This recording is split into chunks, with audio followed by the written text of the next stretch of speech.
So by the time we were ready to leave, they were like, we've brought it. We were like, stop you from having the choice to say no. This trauma, I can't even live with it.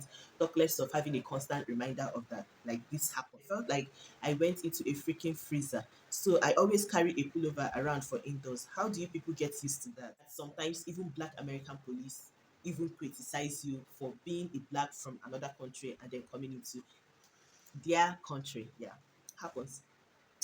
Makes me sad, but yeah, it happens.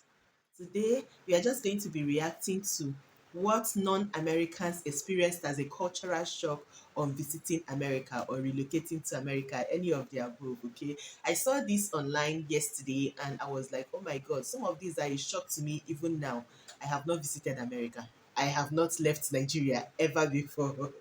But yeah, you watch movies and read books and you see the things that are happening in other countries, and being that America and UK are most of the creators of the content that I consume personally. Some of these were a shock to me even now. Hello guys, welcome to Hang with Oma. It's your girl Oma. Thank you for clicking to watch and thank you for subscribing to my channel. If you haven't already, it's that red subscribe button on your screen. Please click it. A notification bell will pop up beside it. Select all so that you're notified every time I upload. If you're a returning subscriber, thank you for always coming back. You're the real deal. I absolutely appreciate you.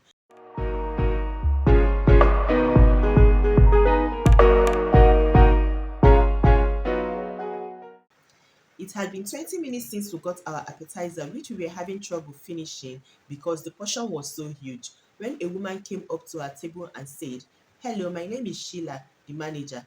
We were like, shit, have we done something wrong? But she was there to apologize profusely for our main course being so late.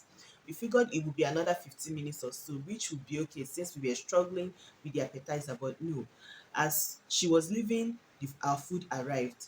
If that was back home, not only will the food be later than 20 minutes, there will be no Sheila to beg for our forgiveness. So yeah, this person is shocked because the restaurants had customer service in their plan.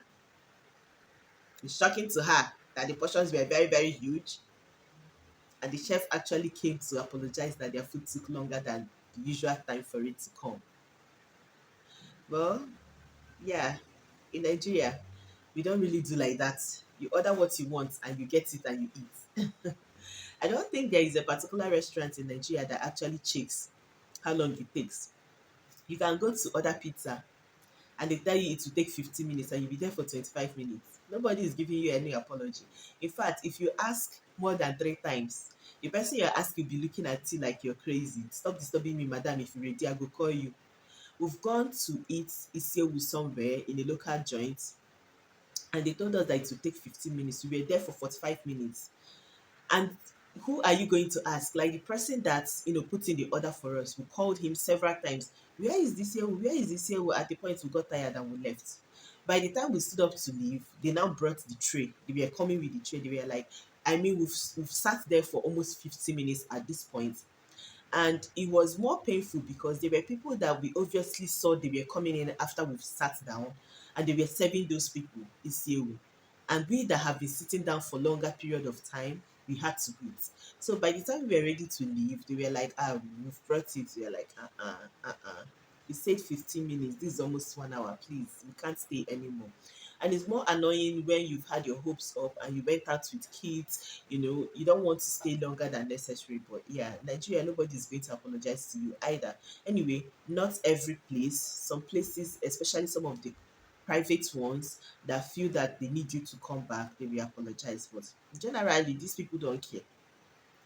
The amount of paperwork it takes an upstanding member of the society to enter your country, but the lack of paperwork required for a not so severe individual to be able to buy a weapon that could end lives of countless people and ruin the lives of even more. Yeah, they don't have any gun control laws in America. They don't. It's crazy because they have put in so much effort to stop women from having abortion, and from the things I'm reading online, I'm not an expert in this, but from the things I'm reading online, even if you were in an unfortunate situation, you got raped or something happened to you, they are trying to stop you from having the choice to say no, this trauma I can't even live with it. Talk less of having a constant reminder of that, like this happened. Even if you have a pregnancy that is being threatened, or that the pregnancy is threatening your life, or the child has congenital disease or infection or whatever that cannot survive, I mean, I don't think that they have loopholes that will exempt all these things from happening. Not just that you had a one night stand and you don't want to live with the consequences. There are some women that are married that are going through some situations that somebody that have maybe you've had three cesarean sections or four cesarean sections, and they've warned you against having other ones, and even though you've had contraceptive placed on, it still happens. Yeah, I know situations of people that have pre-eclampsia. I believe I pronounced that well. If I did not, correct me in the comment section. There are people that is threatening to both mother and child, and if you've experienced it before, you might experience it in your subsequent pregnancies. And sometimes contraceptives fail you, okay? And you see yourself in such situations, and they tell you that you cannot do anything about it. You carry it to them. If you die, you die. If your baby dies, it dies. Something like that. Yeah, I think it's crazy that getting weapon is so easy, but these things that can save somebody's life, yeah, they don't care. They don't care. Okay, this person said getting charged more at the till than the label said the cost was. They don't add taxes on. When we get to the till, we know exactly what we are paying, as that's the cost in the label. Okay, this person is trying to say that after buying things, when you get to checkout to pay, the price is more. Say you went to pick shampoo and you saw 1,500, and you be like, oh, I can afford this, and then you get to pay and they tell you that it's actually 1,008 or 2,000, and you're like, you say, yeah, we are adding VAT or taxes, yeah, at the checkout.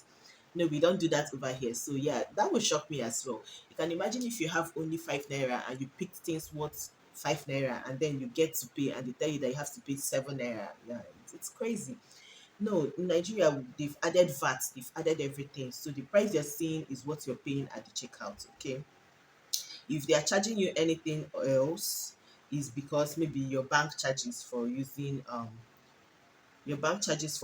your card. This person said Americans and their air conditioning fetish. I don't get why they want to make everything unnecessarily cold. I know it's 40-degree outside, but you don't have to make 20 degrees indoors. That is way too much, and the human body is not built for that kind of temperature shock. In Vegas, I went outside any bar, casino, restaurant, anything. I felt like I went into a freaking freezer. So I always carry a pullover around for indoors. How do you people get used to that? Yeah. No. Well, I'm not going to say no, no. We don't really have constant electricity in Nigeria. I feel that if we do have that constant electricity that is not so expensive, I feel that a lot of places will be like that as well. Banks used to be like very, very cold. When you come out from outside, it's hot. When you get into the bank, it's cold. But everybody is monitoring their electricity bill now, so they can put one AC and let that one AC cool the entire hall plus maybe somewhere else. Before, every corner had AC. In fact, the major banking hall used to have at least two or three ACs. Now you will see the AC, but it's only one that is functioning for the entire hall. Yeah. So I think if our electricity is affordable and constant, maybe we'll be experiencing this as well in Nigeria. This person said, when in New Orleans, we visited the World War II Museum, when at the ticket counter, the young lady, maybe 20 years old, behind the counter asked if I was an active serviceman or veteran. I told her I was a veteran of the Royal Navy, and she said, thank you for your service. I don't quite understand her, and I said, sorry, what did you say? She said it again, thank you for your service. I had never had anyone say that to me before, and I actually got choked up and emotional. I love the way the US have so much respect for their military personnel and quite rightly show them as a high level of respect for servicing their country. Oh, yeah. Even in movies, see, anything I'm saying is in relation to movies, okay, or books. Yeah, I see that a lot. If you watch maybe Hawaii 5 SWAT, or all those their movies, if you watch, you hear it, all those their action movies, yeah, they say thank you for your service quite a lot, especially if you served in any military, navy, air force, any military at all. They thank you for your service. Yeah. This person said one food portion being enough to feed a family of four, being able to buy bullet knives without ID in Walmart, and people having no idea the rest of the world exists. Yeah, the first two, huge portions and gun control, I think someone else have mentioned them. But yeah, the last one, having no idea the rest of the world exists. Americans, quite a lot of Americans are ignorant of what is happening in the rest of the world. And then when you come from the rest of the world, wherever it is to America, they expect you to know everything about them because yeah, assuming they assume that yeah, they are the center of the world, the alphas and the omegas of the universe. Yeah. Know everything about me, I don't care anything about you. I'm not saying it's everybody in America that is like this. I'm saying a lot of them are like that. Getting nervous when I see a cop car in the rear view, even when I haven't broken any law. This is sad. This is probably a black person or a person of color, not particularly black, a person of color, you know.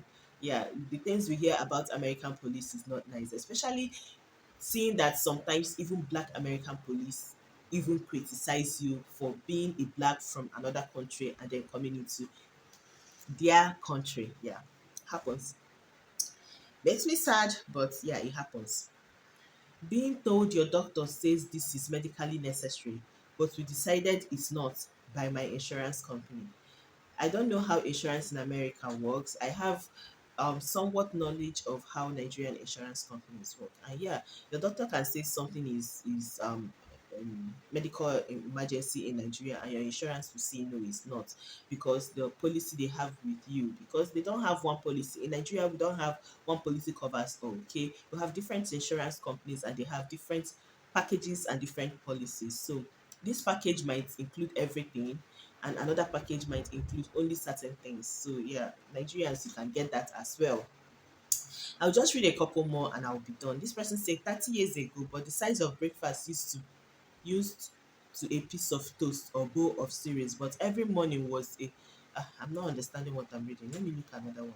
American portions are so huge. I'm so freaking over this. Sorry, you don't eat, but my family can't afford to go out to get 3 bites of food. Yeah, this is one thing that a lot of my friends that I know talk about. Like, if it is food, you can buy one portion and eat it 3 times or 4 times, depending, because they give you a lot. And maybe this is a tip to someone that wants to, order out. If you're going as a group, don't order for everybody, and go to restaurants that will allow you to take away the remnants. Okay, don't just leave your food there, it's wastage. Take away your remnants, store it in your fridge, microwave it and eat it later. Okay. Okay, this person said, do us Americans seem unnecessarily shocked at every little thing? I have been feeling a lot recently. I have been feeling it a lot recently, and it seems like everyone is looking for a reason to freak out or be surprised all the time. Well, it's not true. Everybody is not looking for a reason. There is always a reason for somebody to be shocked. Okay. Okay, and like I watched a video yesterday. It was an engagement video. Okay, this man is trying to engage this lady, but the lady is the one kneeling down. Then the man showed everybody the ring and then inserted it in the lady's hand. And you guys, I was watching that video. Usually when you watch engagement videos, you're smiling, smiling. Oh, it's so cute. I was watching that engagement video and my face is like this. What's going on here? Excuse me, sir, what's happening? But when I went to the comment and I found out I wasn't the only one that was pissed that this lady with her very beautiful dress and her very beautiful smile is kneeling down to receive a ring from this man. I saw that a lot of people were upset as well, but also I found out that it was the culture in where they are from. So you see, it was a shock to me, but it's normal to them because it is their culture. Anywho, this is where I will end it for this video. Thank you so much for watching. If you haven't already, please give it a thumbs up. And if you haven't already, please subscribe to my channel. Okay, you guys, if you're not American living in America, or if you moved from one location to another, tell me what shocked you the most in that relocation. Okay, tell me what cultural shock you've experienced, whether you visited or you relocated, you migrated, whatever. Just tell me what cultural shock you have heard or you have experienced in such travel, visit, or relocation. Share with me in the comment section. I will be there to gist with you. Okay. Feel free to share this video if you enjoyed it. That will make me so happy, and I will see you in my next one. Bye. Need you to stay.